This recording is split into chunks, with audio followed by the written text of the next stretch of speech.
pop-up show. It's a pop-up show. It's the pop-up show. Pop, pop, pop. It's the pop-up show. Pop, pop show. It's the pop-up show. Something's happening, something's going on.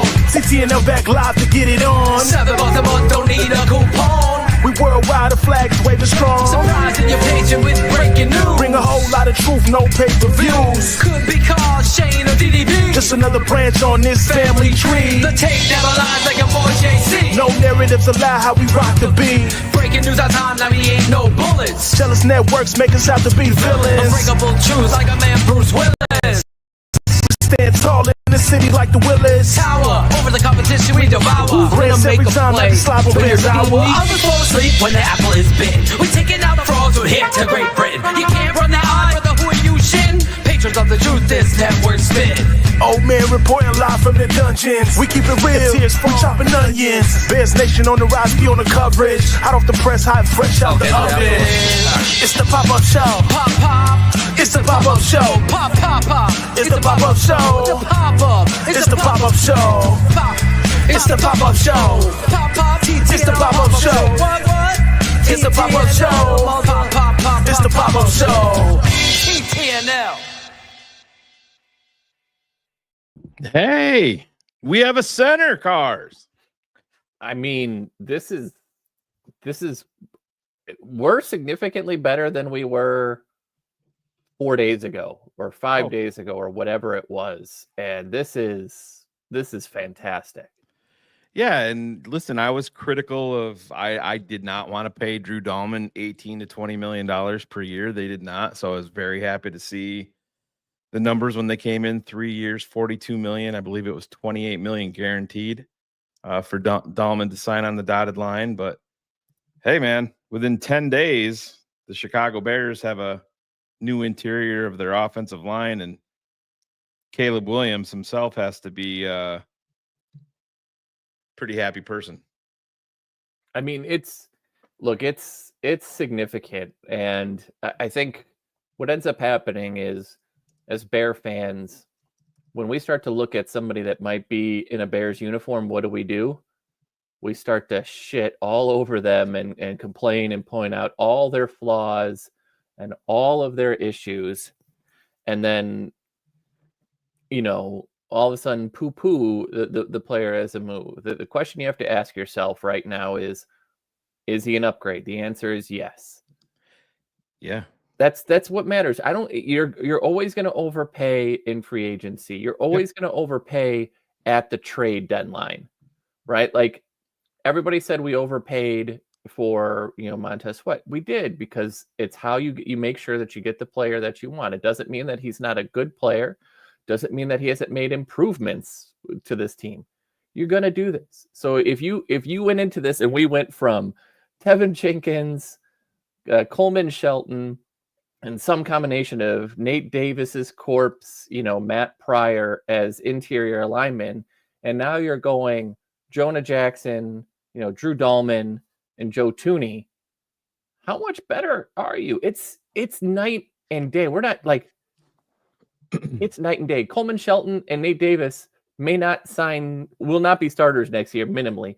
Nate Davis will not sign. Oh, you got a future Hall of Famer and a guy who's been an All-Pro and had one injury riddled season. It's a good move. Yeah, and it's like I said, the news is it sucks that X is down. That's usually our go-to for everything.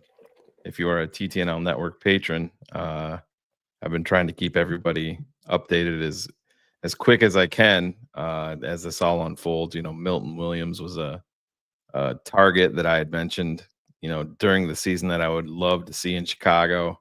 Looks like he's going to get paid in Carolina. And that had been a lot of the talk, Cars. I think when you and I were live the other night talking about free agency, Carolina and New England were the two teams that were willing to push his numbers up into the 20 plus million per season. Still a young player.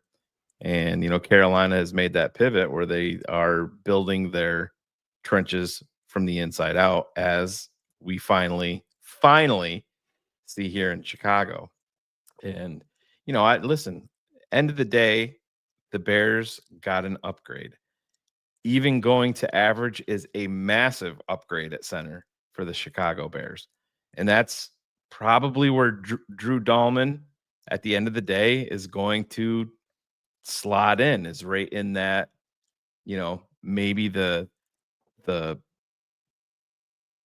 10th, 11th, 12th, guy overall. I don't think he's a top flight center by any means, but that he doesn't have to be. He's got Joe Tooney on one side, and we hope Jonah Jackson gets things figured out, coming here, running in a, familiar offense with Ben Johnson. But the day's not over, man. Now stay in the trenches. We need a pass rusher. We need another interior presence on the defensive line. So what do you think is next?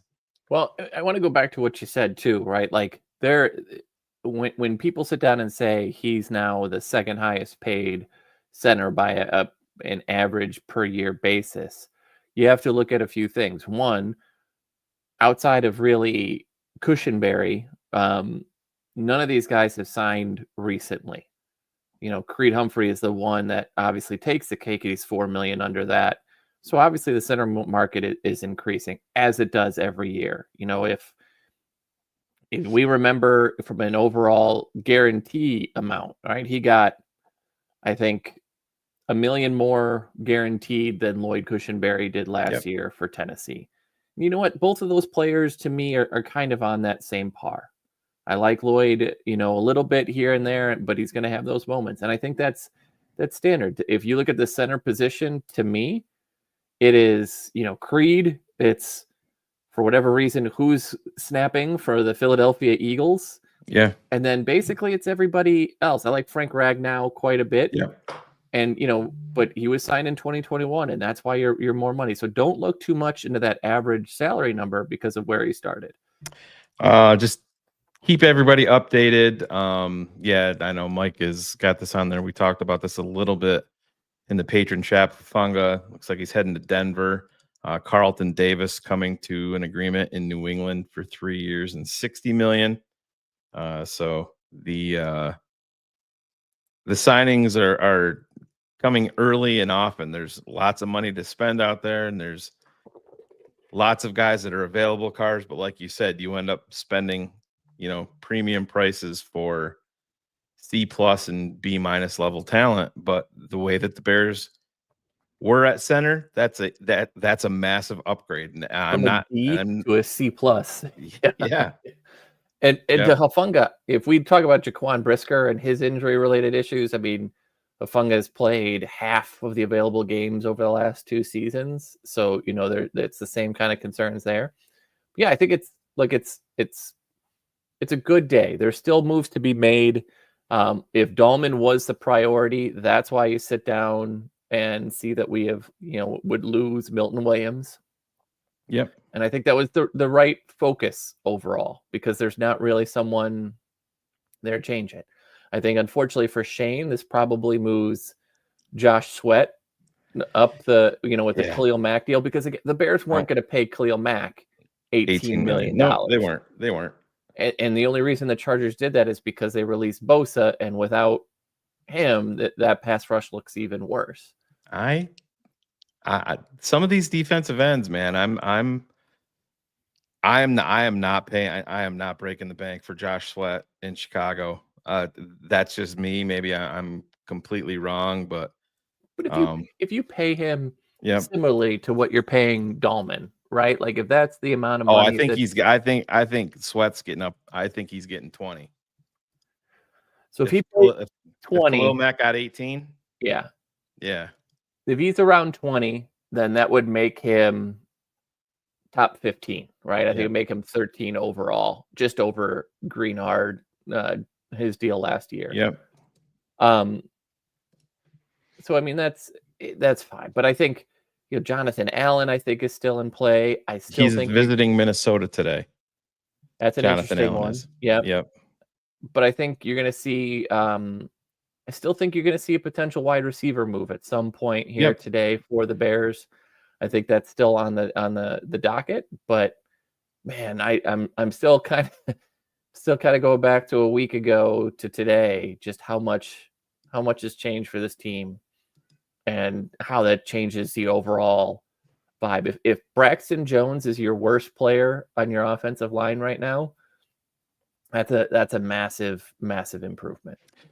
Yeah, and like I said, I think a lot of people have written off Karan Amagaji, and I think he was put in a horrible position. A guy coming off a pretty big injury in college, coming coming from Princeton, missing all of camp, and being thrown out there in the bright lights of Monday Night Football, or was it Monday Night Football or Sunday Night Football, whatever it was. I think it was the Commanders game, though, wasn't it? Yep. But just not a great situation for him. But now you start to build some quality depth with a guy like Karan Amagaji. It's got some upside. And we've maintained here at TTNL for the longest time, Braxton Jones on a good team, Cars, is a swing tackle. At the end of the day, if you can upgrade from him, you take that chance. And that's why I say that it's still in play at 10, depending on who falls there. But it opens the draft. Miguel, it did. The Bears signed Drew Dalman. But it opens up the draft. Yeah. When we hit on this Saturday night, BPA is where you're at, right? And that could mean Will Campbell. It could mean Kelvin Banks. It could be I'm blanking on names, the edge from Georgia, right? It could be Mason Graham if he's there. Michael Williams. Yeah, Michael Williams. Thank you. There's this whole thing opens. And that's the great place that you can be, because now the Bears have flexibility that if the draft doesn't fall the way that they want, move down. Sure. Recoup picks. Do the things that you always want to do. You're not going to have to be as aggressive, because outside of a Mason Graham,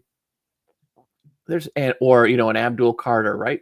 There's not going to be a ton of guys that are going to make you significantly better day one. So, and those guys are going to be, that's going to be most likely going to be gone. So move, be flexible, and just fill all the holes with youth and really focus on those trenches. Yep. And like I said, there is some interesting younger options, and I'm not calling Josh Sweat old at 28, but Azeez Ojulari from the Giants is still only 24 years old. And those usually end up being the guys that you don't mind investing into because they are so young in NFL free agency. Matt Bowen, I'm blanking on the kid's name from Cincinnati. You and I talked about him. Oh, Trey Hendrickson? No. They have the blanking on his name. Asai? Yes. Asai, yeah. So it's going to be interesting to see where they go, because that, again, you sign a guy like that, it doesn't prevent you. I mean, it's a must. Even if you sign Khalil Mack, it's a must that you add another big time outside presence in the draft. So, but I think you're seeing this move towards the offense again, and it doesn't mean that the defense isn't important. When the players and the money lines up, that's what you're going to do. But it's truly the accepting the fact that this is an offensive league. Shane, you always love to tell the story of Olin Kreutz going into Lovie Smith's office saying, our offensive line is hot garbage. We got to get some protection. Yeah.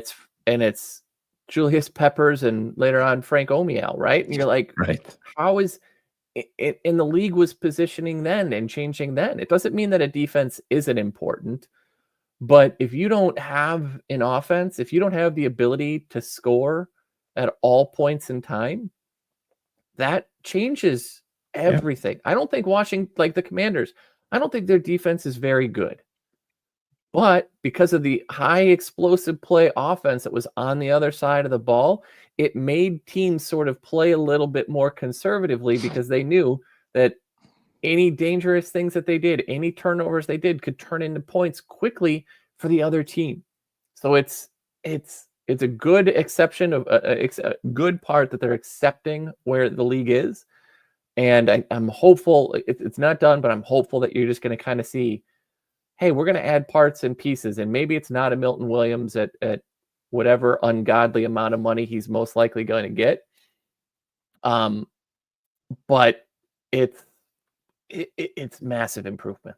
Yeah, just an update. I know Creighton's putting that in there. It seems to be working for me too. So if you do want to follow along, it is been back up, off and on at points, and then lasted for a minute or two. But I mean, can you as imagine?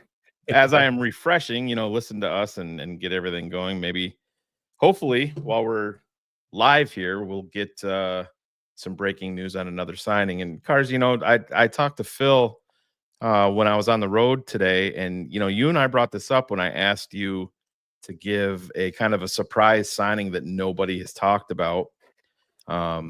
You brought up the wide receiver Darius Slayton.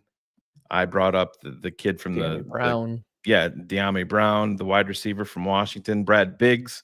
And I think it's important, he named Drew Dalman by name, obviously, saying the Bears expected to be very involved, and they were, because they signed him. But then if you look at the rest of his tweet, he put in there wide receiver. Yeah. So I think that's, maybe something that we see here today, along with the defensive end. And,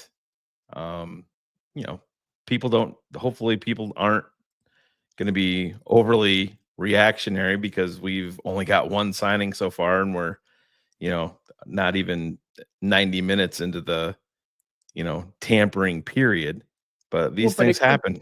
Yeah. It could be worse. Would you rather have Drew Dalman at $14 million a year, or would you rather have Dan Moore at $20 million a year? Right? Like, yep. Holy moly. And I think the other thing we should talk about is the Detroit Lions got worse today with Carlton Davis leaving and going to the Patriots in an already thin defensive backfield. Yep. So these type of moves compound upon each other. We will oftentimes overrate some of these moves. I think Carlton Davis is a solid guy who probably has never truly lived up to some of that lockdown money and who he is, but he makes your team better. He was Detroit's best corner last year. Yep. Well, and listen, New England's got to spend, man, where they have like 120 plus million available in cap space. They were involved in, trying to get Chris Godwin. Chris Godwin went back to Tampa. Turned them down, went back to Tampa for $3 and $66, I think it was. So, yeah, and I'm actually a fan of Rakestraw Ryan in Detroit, a draft pick that I was definitely excited about. Hated seeing him go there, but he ended up getting injured. But yeah, man, no, listen, go back to Ben Johnson's opening presser. They ask him flat out, can you rebuild your offensive line in an off season? They rebuilt the interior in 10 days. Now they got to go out. Now they got to go out and prove it. But and to me, you can be excited about Drew Dalman. You can be excited about you can be excited about Jonah Jackson. But man, where this all starts and ends. And it's Joe Thuney, the alpha in your locker room, the alpha on your offensive line, Cars, that we haven't had since number 57. I guess Kyle Long you could put in there for a short window, but this isn't Madden. You know what I mean? The glitz of running backs and wide receivers and all of this. The Bears hopefully have figured it out that, yeah, it's pretty important to build your team, to build these trenches up on the interior and then work your way out. Let's throw more. I don't want a running back at 10. As good as Ashton Genty is, keep throwing assets at these trenches. Keep going. Keep going. You have to, right? Like, look, Philadelphia, even if you take out Saquon, where they don't draft running backs early under Roseman, right? Like they're doing this later on in the draft because they know what we talked about Saturday still holds true. A good offensive line will make an average running back great. An average running back or a great running back cannot make an offensive line look good. The only exception we've seen to a degree has been Travis Henry and what he did in Tennessee, but he didn't even make that line look good because his yards after contact numbers were just so insane. It wasn't like, he was doing anything to make them look good. He was just a specimen. Yeah. So if look at Khalil Herbert when he was looking good with us. The offensive line was one of the better run blocking lines. He goes to Cincinnati, did not look the same type of player. We talked about Montgomery. He looked solid here. He goes to a great offensive line. He looks really, really good. He's still not hitting 20-yard, 15-yard chunk plays like you like, but he is getting 5, 6, 7, 8 yards a carry. That's great. That's what you need. So you always invest in the trenches. You have to keep doing it. If you have a guy that you can upgrade and you see as an upgrade over Braxton Jones, do it. You do it. And if you don't, you're drafting Michael Williams. You're trading down and you're picking up the Nolan's, the defensive tackle from Mississippi, or if Graham is there. But it's so nice, Shane, to be in this place where it's like, look, best player available. Doesn't matter. Doesn't matter. Like, positional value does factor in, but it's offensive line, defensive line, wherever that may be, you've got it. And it's such a change instead of having to be like, well, we really need a wideout and a tight end and a running back. As much as I know that you can improve and get it better from DeAndre Swift, if you go into the season and you've got him as a number one and somebody else that's a different running style as a number two that isn't named Roshan Johnson, guess what? You're a better football team. Yeah, man, I hear you, and I know I've been taking a lot of grief from people on our TTNL shorts that Jack puts out for us, kind of poo-pooing, like I said, the idea of Drew Dalman, but I prefaced it all about it. To me, it mattered what the contract came in at. They're pushing this upwards of $18 to $20 million. Cars, that's in Creed Humphrey territory. I understand that it's a need, but you can't overpay like that for, and they didn't, to their credit. They didn't, to their credit. The only player that to me that's on that, the other player that I keep forgetting, Eric McCoy from the New Orleans, right? Like, those are your guys. Everybody else, Graham Barton is an ascending player, but Drew Dalman is 26 years old still. Yep. He's going to have what we think to be a really good offensive line coach, and he's going to be surrounded by some good players on his left and right. That's going to make a difference. He's going to have a really good quarterback behind him who's mobile. You've got two wide receiver weapons that are really good. You've got a solid tight end. He's not great. He's not bad. He's kind of in that middle, but he can do things in the pass game. You've got tools to make him better. And again, overall, if you played last year with the people on offensive line this year, everything looks so much different. Cars, there was a report out there a few days ago that Chase Young was extended in New Orleans. It has not happened. Would you be floored if Dennis Allen wanted to continue his work with Chase Allen in Chicago? Chase Young in Chicago? I understand there's medical red flags there that you have to be wary of, and of course the Bears under Ryan Poles will look heavily at that. I mean, we remember his very first free agent signing out of the gate. What was the defensive tackle from Cincinnati? Ogunjobi. Yeah, Larry Ogunjobi was in Chicago ready to sign the deal, and Poles wouldn't even let him get out of the car because he had failed the physical. But I mean, Chase Young turns 26 in April. Yep. Right. So he's still young. I gamble on Chase Young before I gamble on Josh Sweat. I'm just being honest. I think it makes the sense. We talked a little bit about it. Chase Young is someone that you sit down and go after, right? He's a player that is going to be best when you don't play him a ton of snaps, right? Yep. So you start him, I totally get, but you want to keep him in at like 60% snap rate. But you go get him. I talked about Jedrick Wills.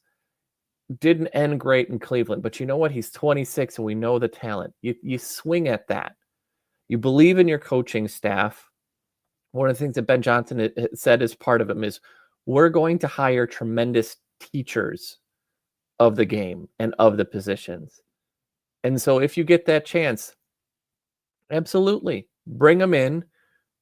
They're young. If you swing and you hit, we talked a little bit about Mekhi Becton. You know, he didn't look good in New York, but Philadelphia, he looked renewed. He looked really good. Yep. So and he was still young. He was so young when he was drafted. Excuse me. Probably playing next to Lane Johnson helps you out a lot too, but Yeah. Oh, I don't disagree. Darnell but, Wright is no slouch. But if you're playing next to Joe Tooney next year at left tackle, you're going to look better too. I hear you. So take the swings, err on the side of youth, and let's go do it. I would have been okay with Khalil Mack, but with everything else going on, his age didn't line up, but he would have been a great bridge at that. Now you're talking about younger players who may not be a bridge. They may be the island themselves. So the Milton Williams deal in Carolina is not official yet, or obviously not official, can't be till Wednesday, but is not agreed to yet, Sure. but they're working towards that. I am fairly. I mean, look, that pairing with him and Derek Brown, it will be a really nice pairing. Yep. But also, I don't want him sitting there playing 80% of the snaps either, right? So that'll be a fascinating one. So according to Mike Garafolo, offensive lineman Morgan Moses signs in New England, 3 years, $24 million. 34 years old. Yep. I mean, that's your stopgap move right there. You know what I mean? Like that's what you're doing. So just real quick, not to butt in, this is coming in from Jordan Schultz. Milton Williams and the Panthers are in negotiations, though the deal is not fully agreed to just yet. Multiple teams are pursuing Williams, trying to lock him in. Carolina has shown to be most aggressive early. His market is hot, hot, hot. Go get him. Go get him and add him to the interior of your defensive line. That's where it started for me. If you come away with Milton Williams and Drew Dalman today, I'm elated. Oh, absolutely. I mean, I'm going to be shocked at how much, Milton comes in for, because when you start looking at some of these, defensive tackle like numbers, you get down to, Lord, there are 14 guys making north of $20 million a year. If he gets paid more than Madubuike out of Baltimore, which he probably will if this market heats up, that's way an overpayment to me. But you're gonna go make these types of moves. But if they pay him that amount of money, that means that the Carolina Panthers will have nearly $50 million a year in defensive tackles and $75 million a year in 3 players, basically in him, Derek Brown, and now the newly extended JC Horn. That's I can't. Bill and I were talking on the phone when that one broke. 4 for 100. I mean, that just makes the Jalen Johnson contract look so much better. And JC Horn is the king of IR. Oh, I don't know what they're doing. And to be frank, I don't really get the sense that they know what they're doing either. But you're talking about this guy has played 37 out of a possible 68 games in a 4-year career so far. Right. 37 for 68. Those are Tevin Jenkins numbers. And that's an insane amount of money. And look, I get it. He does a lot. He had a really good year, but he still missed 2 games last year and didn't finish, I think, 2 others, if I remember correctly, and still has, 5 interceptions on the season. So it's Carolina's one of those ones where you sit down and you look at all the inexperience that that front office now has. It's up there with the Jacksonville Jaguars as some of the least experienced. That's why you make those moves.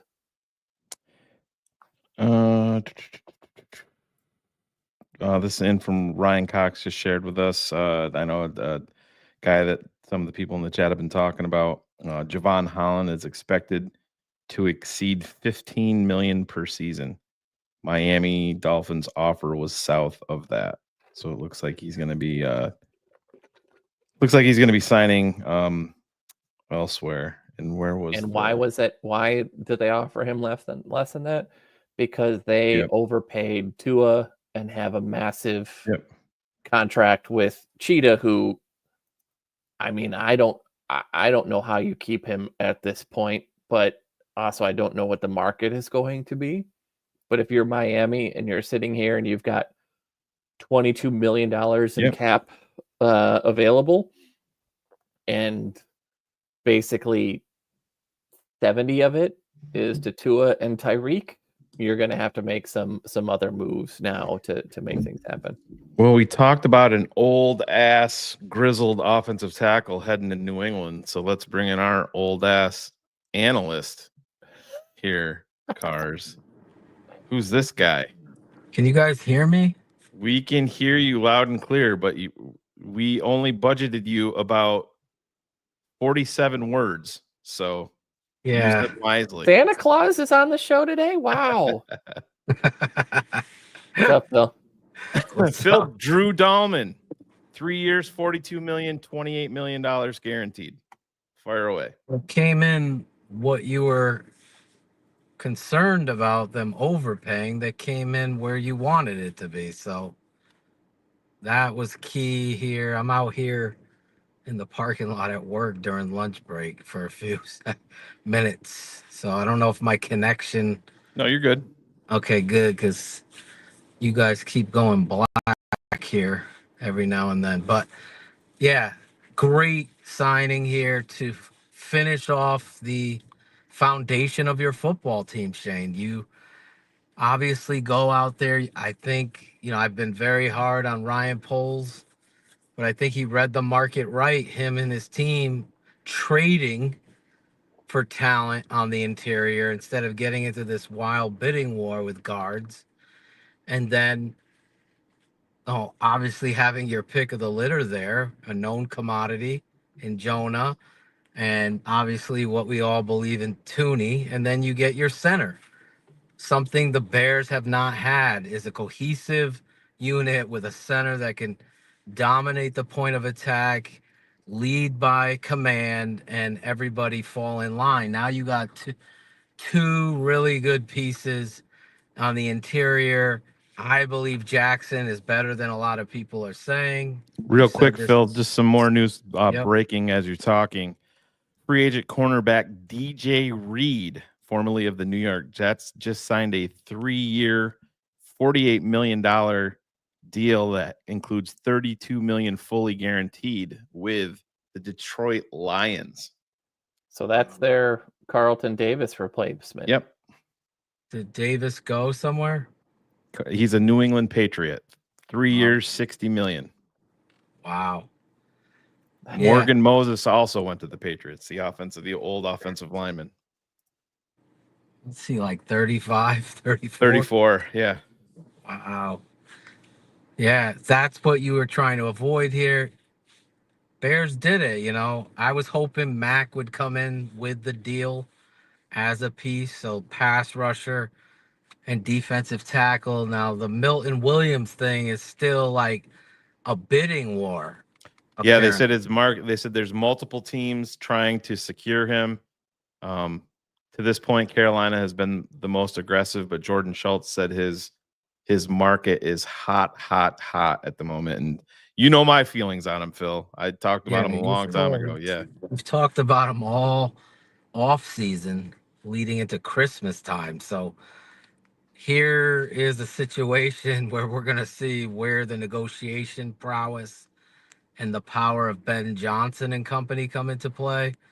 You saw it a little bit, Cars, with behind the scenes, how they got Jeff King involved and Yep. trying to seal some trades here. Do you go to Al Harris, Dennis Allen, get on the phone? There's a guy like Chase Young still in the game. I mean, I would, once Mac was out, Chase Young was my, I don't know how you guys feel. We When just talked Shane, about him. yeah, Shane told me he didn't officially sign. That guy's got to be a thought process here because both of those foundations, offense and defensive line, is your foundation of your football team, and that's how you win. So they got to get this done, and they kind of open up the draft for themselves here if they can land a Milton Williams, a Chase Young, because I love what they did on the offensive line. So Cars, you and I were talking a little bit earlier. Shane, could you guys still hear me? Yeah, We can hear you. Do you have Shane? Because he's not on my screen, but I see you. Yeah. Oh yeah, I got him. I'm still here. Can you hear me, Phil? Well, I gotta go. All right. I love you guys. Big day Love you, here. buddy. I only can see you, Cars, for whatever reason. That's because I'm so pretty. I get you. I'll be back later tonight if there's any more with Shane and Big Steve. We'll be there, Sounds like a man. plan. Talk to you later. But yeah, I was just gonna try to get Phil's thoughts on what we were talking about. You know, potentially maybe a wide receiver. Where was the one somebody was asking about? Do you have any thoughts on Elijah Moore, the wide receiver? I think he was with Cleveland. Yeah, after the debacle that was his Jets run. Look, he had a solid season. He's looked much better in a Cleveland jersey than he looked, but he's really turned into kind of a possession guy, which I don't think is a problem because that's what sort of Josh Reynolds played in the Lions kind of role. So, you know, he put 2 back-to-back years with below average quarterback play minus the stint from 97-year-old Joe Flacco. So absolutely, he's a guy who's 24. It'll be 25 during the season. Yeah, man, why not? Because you're not asking him to come in and be a number one. This isn't like us going and signing, you know, somebody to be a number one receiver. You're not signing these people to be a number two. This is a guy to come in and be a number 3. If he comes in and he gets 100 targets, is that for us? That's a win. So yeah, why not? Ben Ricketts here. Actually, Ben, he was traded to the Houston Texans a few days ago. They were going to initially release him in Jacksonville. They ended up shipping him to Houston for a 7th round draft pick. So he's not even available. Yeah, and after that career year that he had 2 years ago, he really sort of fell back off and has gotten injured in back-to-back years. And I always worry about, you know, wide receivers who can't finish seasons. So ever since that great year, it's not been the same. He would have been a fine addition here, but he's one of the guys who, it's what I love about the NFL. He's one of those players where you're going to look at his career numbers at the end and go, not bad. How much did that guy make? Holy yeah, shit, kind of thing. I hear you.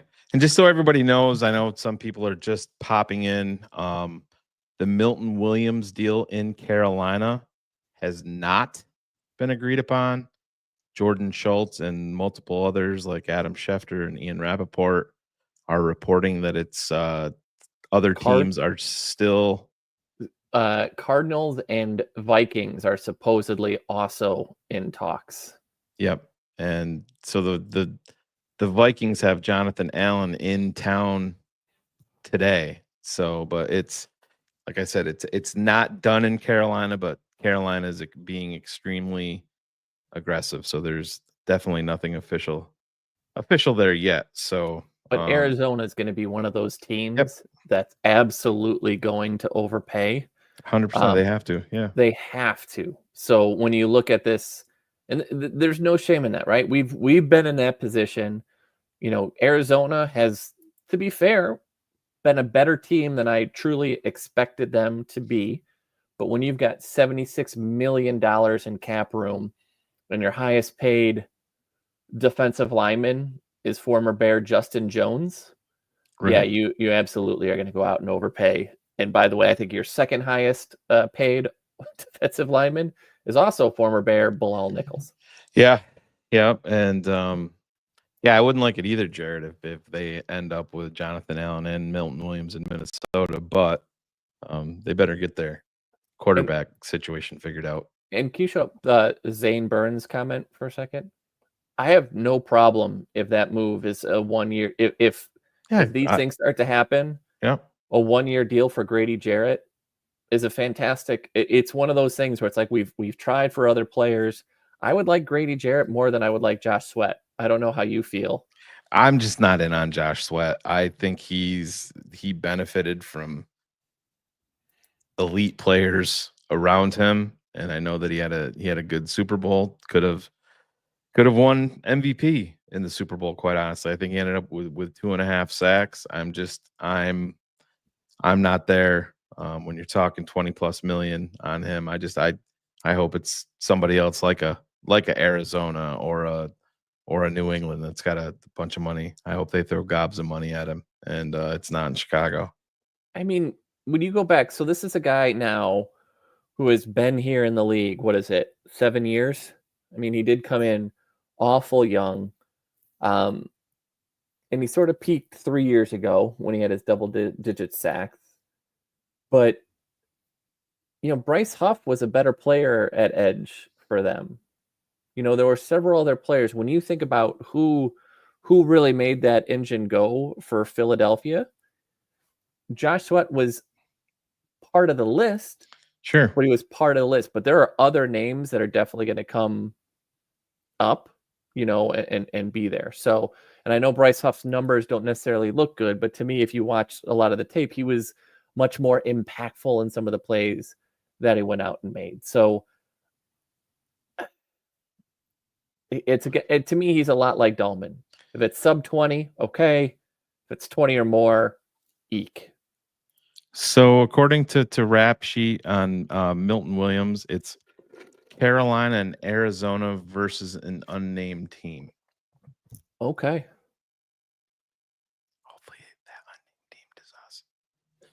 I found this interesting, and Infante just texted or tweeted about an hour ago. Bashan Robinson averaged almost 5 yards per carry rushing up the A gap last season. So where did we struggle last year? Interior runs? Besides everywhere, but yeah, definitely on the interior. So if that, you know, he's a better run blocker than pass blocker, obviously, and he always has been. But, you know, God, it'd just be nice to have an interior run that didn't get snuffed every time. Absolutely. And where was the Sergio? Yeah, he is visiting Minnesota today. So we shall see. But I'm just bringing up some more names here. Cars, like I said, you brought up the name. I brought up the name De'Ami Brown. And why am I blanking on the one that you? Darius Slayton. Yeah, from the Giants. Do you have any thoughts on any other potential wide receivers that would? Are you trying to get me to give you some names? Sure, give me some names, Cars. Give me some fucking names. I don't even think I have that drop over here. Yeah, I mean that's kind of sad. I do have this one. I'm gonna tell you, shit in your hat and get the hell off the field. Oh, I'm coach. Oh, Maisie loves that one still to this day. I'm trying to think, like, who else would I look at? Godwin's out. Jared brings up a couple good names that, you know, with Josh Reynolds will be in play. Yep. I don't think you're going to see like De'Ami Brown makes sense. Diggs, I don't think. I'm just looking through some of the wide receivers. Slayton makes sense. Marquise Brown went back to Kansas City. Shane, would it shock me if Keenan Allen came back on a team-friendly deal? It wouldn't. Yeah, I just wonder. I don't know if Keenan is in that team-friendly deal space financially. That's the part that I struggle with. Maybe it's not going to be his choice. That's what I'm sort of thinking right now is that he's not there, because you look around, he's, what is he? He's 33, or he'll be 33 in the season. He had a few little dropsy like issues last year. So some of those things could play out. I mean, otherwise, do they take a shot at I don't know, Josh Reynolds is a good name. Is it a Zay Jones? Are you looking at Elijah Moore? Is it a DeMarcus Robinson type for a third? Do they go take a flyer on Rondell Moore, who might be an interesting player? That was the name that I was kind of looking at. A guy that hasn't stayed healthy, but there's some interesting traits there that I think he can work with. Very, very small. He's a kind of the wide receiver that the Bears don't have, but I would have no issue with taking a flyer on him. And that's probably not a guy that you're signing day one anyway. No, because if it's not, look, once you get past probably Amari Cooper, who's declining, and the Stephon Diggs, you get into that. This is interesting from Creighton. CBS Jonathan Jones reporting Dalman turned down more money to sign with the Bears. I mean, if that doesn't tell you, if true, yeah, and that tell you kind of how things have changed and what the league's overall perception is on playing for both Ben Johnson and with Caleb Williams. Doesn't that change everything? Yeah, and did you see the quote from Andy Reid was talking about the Joe Tooney trade, and he goes, was talking about the logistics of managing the cap and managing free agency with Trey Smith, and they drafted a couple of guys last year, and not that they wanted to lose Tooney, but he goes, sometimes you have to do right by the player. And he said, in Joe's case, we traded him someplace that he really, really wanted to be. So that's important. That's a combination of again, coach and QB. And so it's allow yourself to get a little excited, right?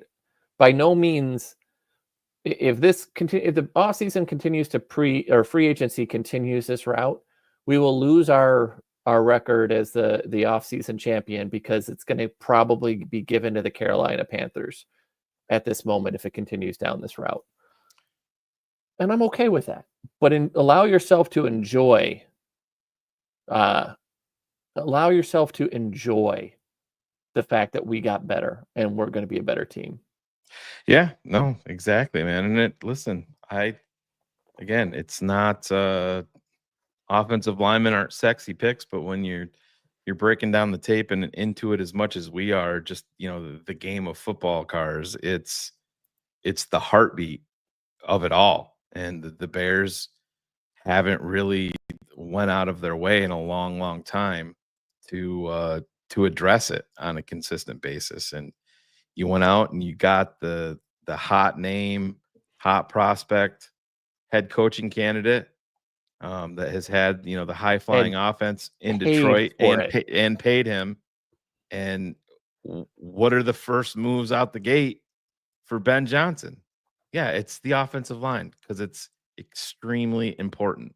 Do you think you could turn around the offensive line in a year? Yeah. Now we see it. Yeah. Right? Like that's what's happened. So yeah, it's super exciting right now. Like, I don't know. And Twitter is down again. Shane, we can show the picture of Bears against the Colts inside the 1 yard line, right? Trying to run a play. And there are 5 defenders past every one of our offensive linemen who's on the ground. That's not going to happen. Darnell Wright looks like he's posing for Miss June in the bikini, calendar. And God, it's such a great comp. So we're there, and that's what we have to enjoy right now. It's better. You can say that it's See, not as. This guy knows. Oh, thanks for being a fan. Hope you're a patron. Right. It's just we're better. You can argue dollars and cents, but we're better. Yeah. No, I hear you. In the end, that's all that matters.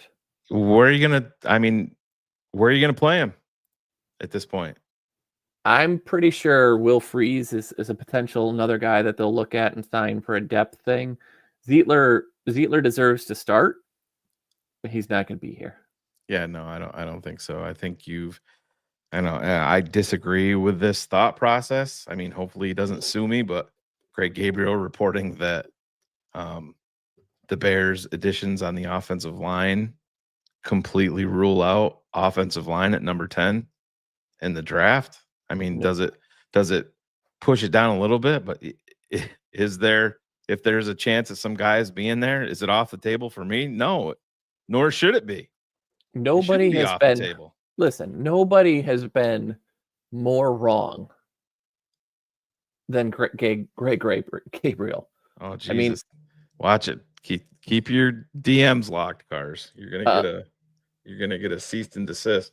Well, I mean, remember when he was calling everybody clowns because he knew that Justin was going to be here because the Bears had put media calendars out and said, hey, here's Justin Fields for the Europe game. And he's like, I know.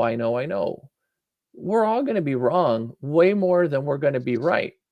But it doesn't do any of that. Braxton Jones is a solid player. There's stuff you're not going to like about him, but he's totally upgradable. And if the best player available on your board right now is Will Campbell, when you get to number 10, or it's Kelvin Banks at number 10, you're drafting him because that's an upgrade to that line. And you're getting someone, again, on a rookie deal, starting all over, and you have 2 bookend top 10 pick tackles to protect your franchise quarterback for the next decade. And you don't even think about it. So it's not off the table. It would be off the table if you thought it was a guard. Yeah, that's off the table. A center who never gets drafted in the top 10, that's off the table. But a tackle, absolutely not. No, we Ryan Cox had shared this, and I know we had it up in the comments there for a little bit, but just as an update, former Eagles cornerback Isaiah Rodgers, he's the guy that was from the Colts and got suspended for a year for gambling. He came back with the Eagles, won a Super Bowl. He has just reached an agreement on a 2-year, $15 million contract with the Minnesota Vikings that includes $8 million fully guaranteed.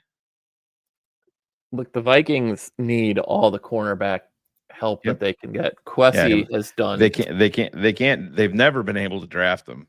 Other than Xavier Rhodes was the best one that they had for a long time, but they've shit down their leg with their draft picks there for sure. Yeah, I mean it's a move you have to make. It's ironic. The Bears have been the one team in this division that can draft corners, and every other team has continually drafted them. Like who's been worse, Shane, at drafting corners? Green Bay, or Minnesota, or defensive backs in general. Yeah, Green Bay does it all the time, and they signed Xavier McKinney last year. Green Bay did, from the Giants, and I mean he was close. I think he end up leading the league in picks? Yeah, because of his hot run at the start, and it slowed down at the end. But you're talking about a team that was like, for Jair Alexander that was out there. You kind of go back. You go, Eric Stokes has been a massive miss. Darnell Savage was a massive miss. Joshua Jackson, they doubled up that year with Jair, 2 of them. It's every team in the NFC North other than us cannot do it. And I just get texted from my son that Coleman Shelton to the LA Rams. So back to LA as a backup, right? Right. And yeah, and this is something that we've talked about. Braxton is good enough to be on your team, and if the things don't fall your way there, you let him compete. But this is what has killed the Bears for years and years and years, Carter, because if this was Jerry Angelo running things and they had drafted Karan Amagaji last year, guess who would be your starting left tackle this year? Well, No questions asked. I'd like to argue your point just for a brief second, because if Jerry Angelo was general manager, we Right. wouldn't have drafted Karan Amagaji in the first place, because we already had that player. Well, But we that's splitting hairs. might have traded up for him in the top of the second round. So Well, if he was also. only a smaller school person out of somewhere in the South and played cornerback or safety. Row Easy from Tuskegee. Remember those days? Roosevelt Williams. Oh man. Oh God, good old Jerry. Good old Jerry. But yeah, I don't think. Do we have a update on Twitter? Are we still down again? It's back up a little bit, but I imagine you can clip this. It's going to be in and out all day. Yeah. So I know I'm checking threads here to see if there's any. Yeah. Wow. This is the debate, and I know DDP's in the chat listening. He's laughing at the people that say that Campbell can't play tackle because of the short arms, the 5/8 of an inch. They need to be 5/8 of an inch longer to reach that mystical barrier. But I think and so many go back to the Skoronski reason for it. Well, Skoronski played like he had short arms. Yeah, he did. Right? Like he played like they were an impediment, and he wasn't necessarily playing the best pass rushers week after week or the best defenses. But that's what Will Campbell has been doing. So to sit down and say like he can't do it when we're talking about he's gone up against all the defensive line prospects that everybody's wanting the Bears to go out and draft in the top 10, I think that's a mistake. I saw the same thing at Kelvin Banks. Look, whatever you may take of Kelvin Banks right now, one, I think you're wrong. But two, how old is the kid? He's 21. Right. It just turned 21. Yep, he did. His story is not fully written. You take a guy with those type of physical traits, and you know what? If he doesn't play this year because you're having Rushar work on him and you're going to go do that sort of thing, that's still the player that you go get because he's going to bookend. But at his size, his ability to be physical, you've got two guys right there. The one I would not draft is Membo, just because I don't think he's got any capability to be a left tackle. I love the traits. I think if you didn't have a guard, he makes sense. If you didn't have Darnell Wright, he makes sense as a right tackle. I just didn't see enough from him to play left. But there are two left tackle prospects in this draft that you can make an upgrade from Braxton Jones, and it's Kelvin Banks and it's Will Campbell. I'm there with you, man. I get it, and I would have zero issue with either being a Chicago Bear. By the way, happy birthday to Kelvin Banks today. It's his birthday. He turned 21 today. Yeah, the old man. Do you remember when we turned 21? Yeah, before the internet. Yeah, way back then. Just trying to see if there's any sort of an update before we bounce out of here. There will only be an update the second we end. Yep. Yeah, exactly. But tonight, I know Big Steve is going to be on the TTNL airwaves, breaking everything down. I know DDP and I will jump in and talk with him. Hopefully, we'll have a couple more players to talk about. He's going to go live at 7:30 East, 6:30 p.m. Central on the Big Steve, the Bear Down with Big Steve live here on TTNL. So everybody jump into the chat and talk about it. And other than that, man, Cars, like I said, it's Drew Dalman. Just to recap, Bears signed center Drew Dalman from the Atlanta Falcons, 3 years, $42 million, $28 million guaranteed. seeing my phone just went off, but I didn't get it. Beyond I that, just man, think like, go ahead. it's going to be a little quiet because I think right now, after it's kind of like that first wave, right? And so some of the teams like the Bears that have gotten their first player and were not necessarily pushing as much are now entering the fray across. And there's only going to be so many free agents overall that are going to be desired right now for day one. And so And I hear you. Totally Right. hear you. And, you know, Phil brings this up, and this is something that I think started with Ryan Poles. Ryan, this is something that the Bears have done since Ryan Poles has been a general manager. When they've, you know, announced signings, Ryan Poles and even Ian Cunningham have announced the agency, the agents themselves, and announced them. And that's what you're seeing with more and more of these, you know, guys like Rap Sheet and Jordan Schultz and Adam Schefter, all these people, because this is where they're. That's who they're getting. When you want to know who their sources are, 99% of the time, it's the agents. So they like their names out there too. So that's where it all comes from. And just to tie back, the reason that you're seeing this lull is you got to remember Stanley got re-signed just before. Yep. Khalil got signed almost just before. Bond, the defensive lineman from Dallas, right? Like a lot of these guys, Nick Bolton, a lot of Alaric Jackson, all these guys started to get signed basically before that legal tampering. So the pool of guys that teams are really like, hey, this is the guy I want, really shrunk. Yep. And so now you've got a lot more competition. What I'll say is interesting is the Patriots have been one of the busier team, and they've been on what I would consider tier 2 to tier 3 of those free agents. But they needed to spend. I mean, they were like, wasn't it 120 plus million under the cap? They were.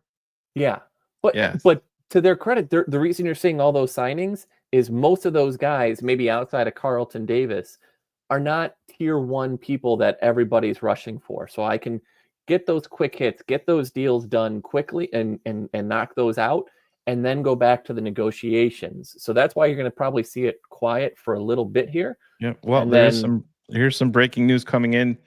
Jordan Schultz, the Carolina Panthers are expected to sign. This isn't Milton Williams news. This is safety news. Trayvon Moehrig to a 3-year, $51 million contract to be the new safety in Carolina. That's solid player, absolutely. But that makes Holland's deal go way up. Yeah, oh yeah, big time. Big time. So Twitter is back up. Bullet's actually breaking some news for the first time in his life. According to Next Gen Stats, across 9 games in 2024, Drew Dalman allowed the 5th lowest one-on-one pressure rate among centers, 4% minimum in 200 pass blocks. Dalman was left one-on-one on 45.4% of pass blocking snaps, the second highest rate among centers with a minimum of 200 pass blocks. Yeah, so he was in the top 5. Number 1 was Luke Wattenberg from Denver, Zach Frazier, Pittsburgh, Creed Humphrey, Kansas City, Aaron Brewer in Miami, and Drew Dalman coming in at number 5 at 4%.